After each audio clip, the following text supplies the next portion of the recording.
warahmatullahi wabarakatuh. Bertemu kita pada petang ini dengan sedikit tazkirah ringkas yang berkaitan dengan ayat kursi, ya, ayat kursi. Jadi saya baca satu hadis. Hadis ini agak panjang, tetapi saya bacakan terjemahannya saja, ya, untuk kepahaman kita, insya-Allah. Hadis diriwayatkan daripada Abu Hurairah radhiyallahu anhu, katanya, aku ditugaskan oleh Rasulullah sallallahu alaihi wasallam untuk menjaga kutipan zakat fitrah. Kemudian datanglah kepadaku seorang pendatang, kemudian dia mula mengambil makanan tersebut dengan rakus dan kemudian diisi ke dalam bekas. Aku pun menahannya dan terus berkata, sesungguhnya kamu akan aku hadapkan kepada Rasulullah sallallahu alaihi wasallam. Orang itu pun berkata, sesungguhnya aku ini adalah seorang yang sangat memerlukan makanan, di mana aku mempunyai keluarga yang ramai dan mereka sangat-sangat berhajat kepada makanan yang seperti ini. Setelah mendengar penerangan daripadanya, aku pun terus melepaskannya dan aku memberi kepadanya bahan makanan dengan secukupnya. Pada keesokannya, baginda pun bersabda, wahai Abu Hurairah, apakah yang telah dilakukan oleh orang yang telah engkau pegang tangannya malam tadi? Aku pun menjawab, wahai Rasulullah, ia telah mengadu kepadaku bahawa ia mempunyai keluarga yang ramai dan mereka itu sangat memerlukan makanan, lalu aku pun kasihan kepadanya.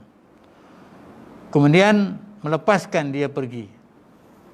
Kemudian Rasulullah sallallahu alaihi wasallam bersabda, sebenarnya orang itu sahaja berdusta kepada kamu. Sebenarnya orang itu sengaja berdusta kepada kamu dan ia akan datang menemui kamu lagi. Sesungguhnya aku telah mengetahui bahawa orang itu akan datang lagi mengikut sabda Rasulullah sallallahu alaihi wasallam. Seterusnya aku pun terus mengintipnya. Maka orang yang dikatakan tadi datang lagi, lalu mengambil makanan yang ada. Aku pun berkata, sekarang betul aku akan membawa engkau menghadap Rasulullah sallallahu alaihi wasallam. Ia pun menjawab, berilah peluang kali ini. Sesungguhnya aku adalah seorang yang sangat memerlukan makanan dan aku mempunyai ahli keluarga yang ramai dan di bawah tanggunganku.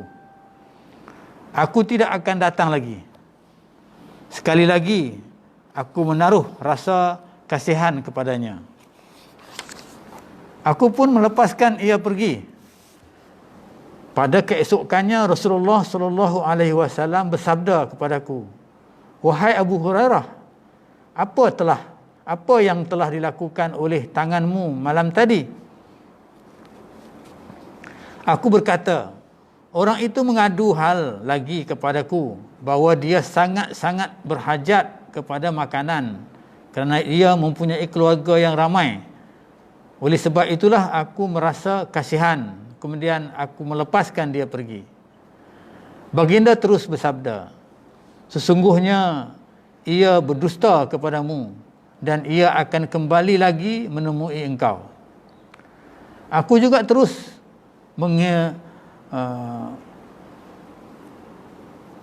mengintip untuk kali ketiga. Dia berbuat seperti yang telah dilakukan dahulu. Aku pun menangkapnya dan berkata, sekarang betul-betul aku akan membawa kamu menghadap engkau kepada Rasulullah sallallahu alaihi wasallam. Ini merupakan kali ketiga engkau datang. sedangkan engkau berjanji tidak akan datang lagi, tetapi engkau berdusta. Orang itu berkata, biarkan sahaja aku lepas seperti biasa. Sesungguhnya aku akan mengajarkan beberapa kalimah kepadamu, dengannya Allah memberi kemaafan kepadamu. Aku pun bertanya, apakah kalimah-kalimah itu? Dia pun menjawab, sekiranya engkau hendak tidur dan berada di tempat tidur, maka bacalah ayat kursi. Kerana sesungguhnya engkau akan sentiasa didampingi oleh seorang penjaga yang ditugaskan oleh Allah, dan engkau juga tidak akan didekati oleh syaitan sehinggalah waktu pagi. Akhirnya orang itu aku bebaskan sahaja. Pada pagi esoknya aku pergi berjumpa dengan Rasulullah sallallahu alaihi wasallam. Lalu baginda bersabda kepadaku, apakah yang telah engkau lakukan dengannya, dengan tanganmu malam tadi? Aku menjawab, ia telah pun mengajarkan kepadaku beberapa kalimah. Dengan itu Allah akan memberikan pertolongan kepadaku. Maka aku pun bebaskan dia mengikut kehendaknya. Lalu baginda bertanya, apakah kalimah itu? Aku pun menjawab, dia mengajar kepadaku, sekiranya aku berada di tempat tidurmu, maka sekiranya aku berada di tempat tidur, maka hendaklah kamu membaca ayat kursi daripada mula sehingga akhir.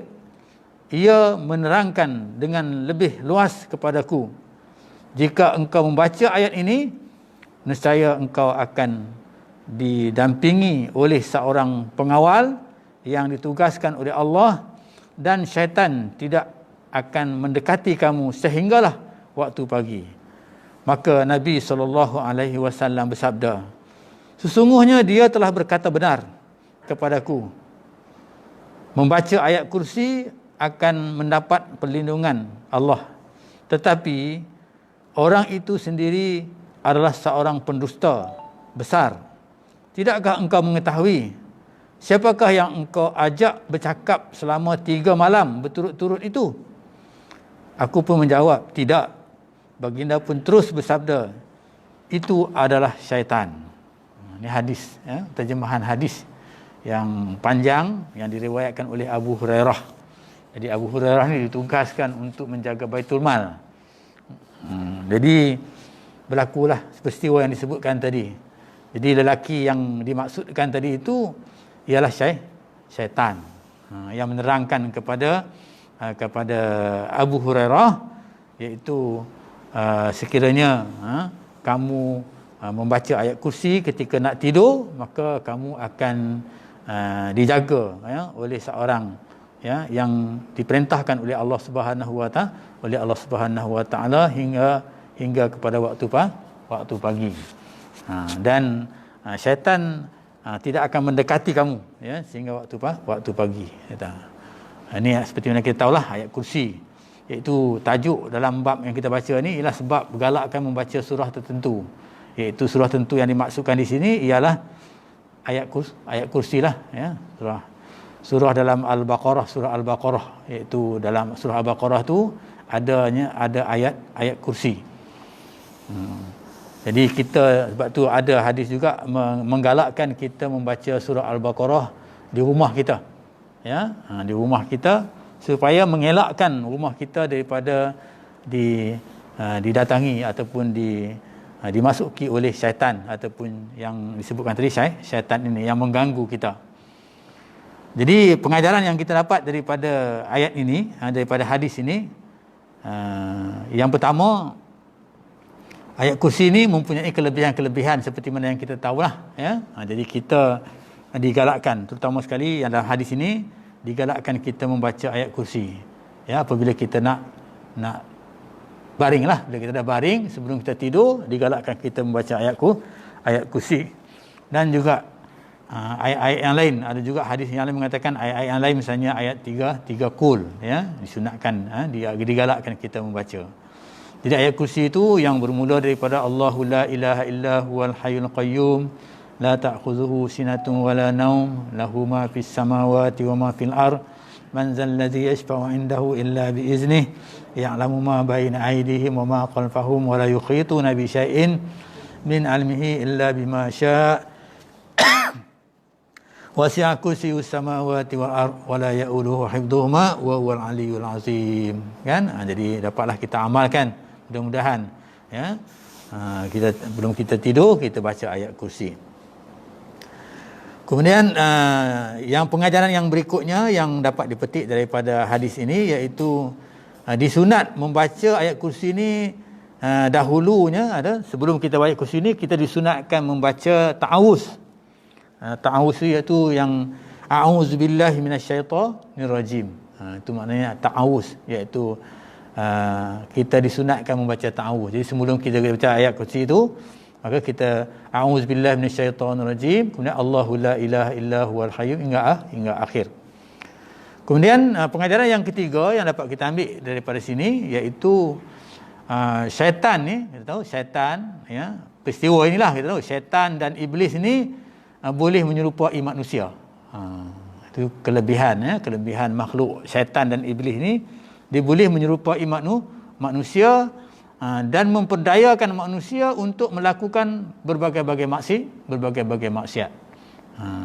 Dia boleh merupai dan boleh tidak merupai, ya, dan dia boleh orang kata masuk dalam diri manusia itu, ya,